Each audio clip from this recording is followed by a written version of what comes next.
একটি স্টেটে এক প্রাক্তন ভারতীয় ক্রিকেটার, টেস্ট ক্রিকেটার, তিনি অভিযোগ করছেন আত্মসম্মান নিয়ে সেই স্টেটে ক্রিকেট খেলা যায় না এবং রাজনীতির প্রভাবে তার ক্যাপ্টেন্সি চলে গেছে।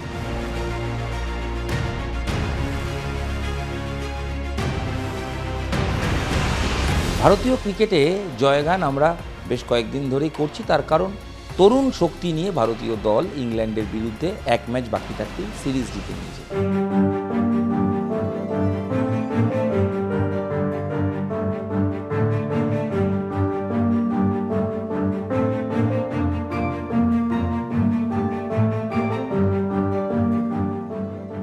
তবে জানেন কি, এর পাশাপাশি আরও একটা ঘটনা ঘটছে ভারতীয় ক্রিকেটে, যদিও সেটা ইন্টারন্যাশনাল ক্রিকেট নয়, কিন্তু ডোমেস্টিক ক্রিকেটে, এবং সেই ঘটনাটা কিন্তু সত্যি মানে অদ্ভুত বললেও কম বলা হবে, এবং সেটাও কিন্তু বিতর্ক জন্ম দিচ্ছে। একদিকে যখন সাফল্য, অন্যদিকে কিন্তু বিতর্কের উত্থান হচ্ছে। তার কারণ ভারতীয় ক্রিকেটে, মূলত ডোমেস্টিকে, বিশেষ করে একটি স্টেটে এক প্রাক্তন ভারতীয় ক্রিকেটার, টেস্ট ক্রিকেটার, তিনি অভিযোগ করছেন আত্মসম্মান নিয়ে সেই স্টেটে ক্রিকেট খেলা যায় না এবং রাজনীতির প্রভাবে তার ক্যাপ্টেন্সি চলে গেছে। ইতিমধ্যেই ঘটনাটা আপনারা জেনে গেছেন, যদি নাও জানেন ঘটনাটা আগে বলি, এবং ঘটনার জল কতদূর গড়াচ্ছে সেটা শুনলে হয়তো আপনিও অবাক হয়ে যাবেন। অন্ধ্রপ্রদেশের ক্রিকেটার হনুমা বিহারি 16টা টেস্ট খেলেছেন ভারতের হয়ে, মনে আছে? সেই ভাঙা হাত নিয়ে অন্য হাতে ব্যাট করা সেই হনুমা বিহারি বিস্ফোরক অভিযোগ করেছেন রঞ্জি ট্রফির কোয়ার্টার ফাইনালে হেরে যাওয়ার পর। এমপির বিরুদ্ধে তারা 4 রানে হেরে যান। ম্যাচে ভালো পারফর্ম করেন হনুমা, তারপরেই তিনি সোশ্যাল মিডিয়ায় বিস্ফোরক অভিযোগ করেন। কী অভিযোগ করেছিলেন? অভিযোগটা যদি আপনাদের একটু পড়ি তাহলে অবশ্যই কিন্তু আপনারও চিন্তার ভাঁজ পড়ে যাবে কপালে। সোশ্যাল মিডিয়ায় হনুমা বিহারি আচমকা লেখেন, সবচেয়ে দুঃখের হলো সংস্থা যারা আছেন তারা মনে করেন প্লেয়াররা যা বলবে, মানে সংস্থা যা বলবে প্লেয়াররা তা নাকি মানতে বাধ্য, কারণ প্লেয়াররা বেঁচে পড়তে রয়েছে সংস্থার জন্যই। তাই ঠিক করেছি আর কখনো অন্ধ্রপ্রদেশের হয়ে খেলবো না, কারণ আমার আত্মসম্মান নষ্ট হয়েছে এখানে। কারণ আমি আমার টিমকে ভালোবাসি, প্রতি মরশুমে যেভাবে আমার টিম উন্নতি করছিল দেখে ভালো লাগছিল, কিন্তু আমাদের ক্রিকেট সংস্থা চায় না আমাদের রাজ্যের ক্রিকেটের উন্নতি হোক। এরপর তিনি লেখেন, বাংলার বিরুদ্ধে আমি প্রথম ম্যাচে অধিনায়ক ছিলাম। সেই ম্যাচে দলের 17 নম্বর ক্রিকেটারকে বা প্লেয়ারকে তার উদ্দেশ্যে চেঁচামেচি করেছি, চেঁচিয়ে ফেলি তার উদ্দেশ্যে।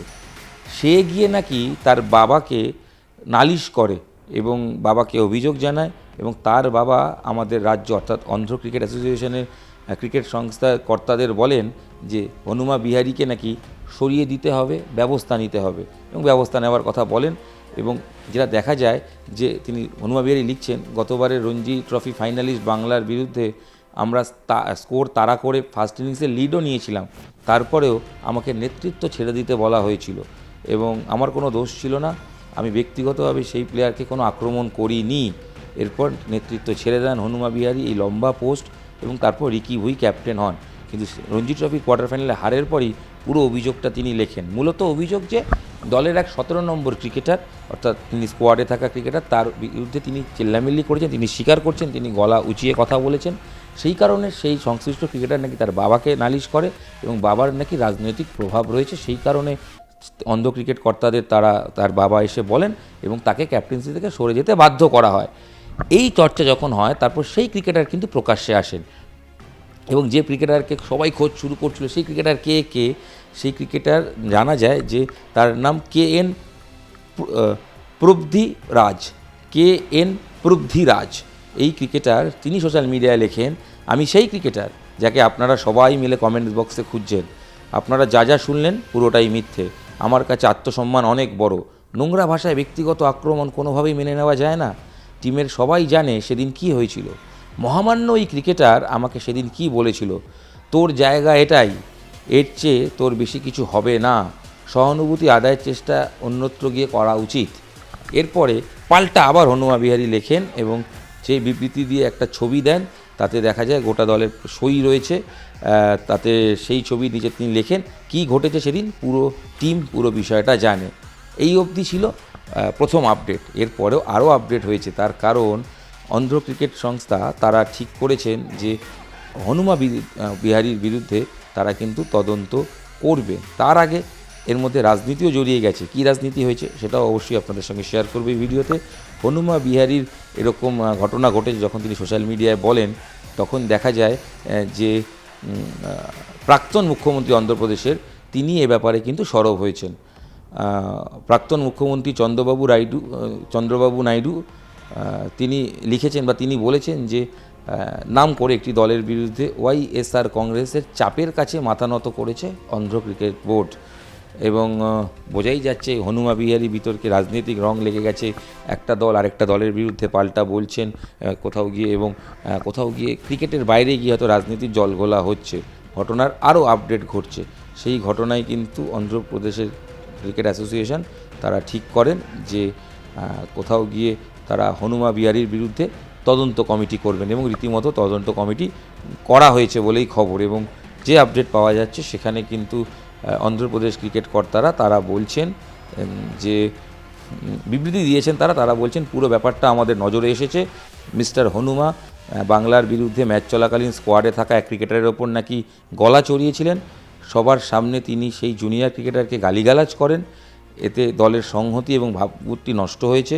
সেই ক্রিকেটার হনুমার বিরুদ্ধে সরকারি অভিযোগ দায়ের করেছে, অর্থাৎ অফিসিয়ালি তিনি অ্যাসোসিয়েশনকে জানিয়েছেন, সেই জন্য আমরা তদন্ত কমিটি করছি বা কমিটি গড়লাম।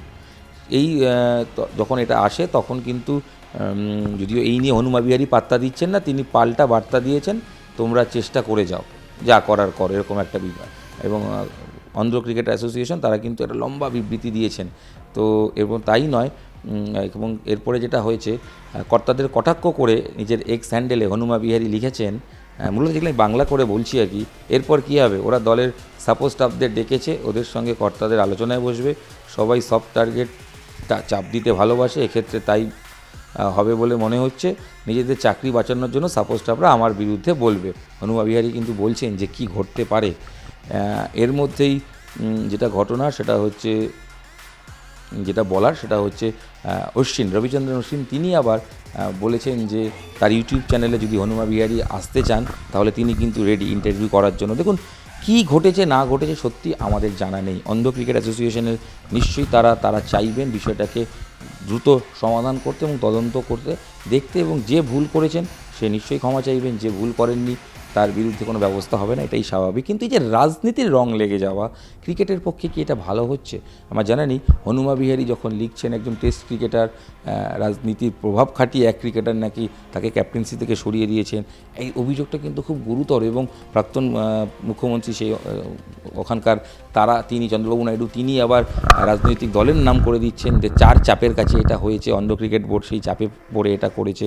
পাল্টা সেই সংশ্লিষ্ট ক্রিকেটার তিনি প্রকাশ্যে এসে বলছেন যে আমি তো সেই ক্রিকেটার, মানে ভাবুন সেই ক্রিকেটারের কিন্তু কোনো ভয় নেই, তিনি বলছেন যে আমি ক্রিকেটার, আমার বিরুদ্ধে অকথ্য গালিগালাজ করা হয়েছে, অপমান করা হয়েছে।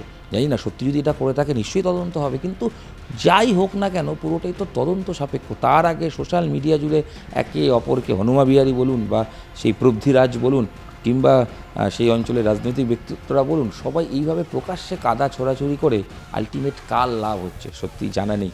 নিশ্চয়ই অন্ধ্রপ্রদেশ ক্রিকেট কর্তারা তারা দেখবেন, বিসিসিআই বিষয়টার মধ্যে নজর রাখবেন, কারণ এই বিষয়টা নিয়ে বেশি রাজনীতির জলঘোলা হওয়া উচিত নয় বলেই ক্রিকেট বিশেষজ্ঞ মহল মনে করছে।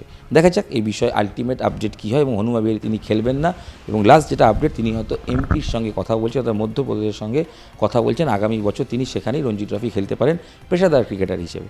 যাই হোক না কেন সময়ের উত্তর দেবে, তবে একটাই প্রার্থনা যে আর যাই হোক রাজনীতির রং যেন এই ক্রিকেট মাঠে না লাগে, অবশ্যই সে কাম্য হবে, এবং সেটা অবশ্যই সব ব্যক্তিত্ব তারা নিশ্চয়ই একসঙ্গে বসে একটা সমাধান বের করবেন এবং দোষী শাস্তি পাবেন, এবং নির্দোষ তাকে বদনাম যাতে না নিতে হয় সেটা নিশ্চয়ই ক্রিকেট কর্তারা অন্ধ্রের তারা দেখবেন। আপনি কি বলেন জানান তো, যে কে ঠিক করলো? আপনাদের মতামত সব তো শুনলেন, কার পক্ষে যে কে ঠিক কে ভুল, আপনাদের মতামত দিন, দেখি আমরা কমেন্টসে। এখানেই শেষ করছি এই ভিডিও। সঙ্গে থাকুন, দেখতে থাকুন নিউজ 18 বাংলা ডিজিটাল।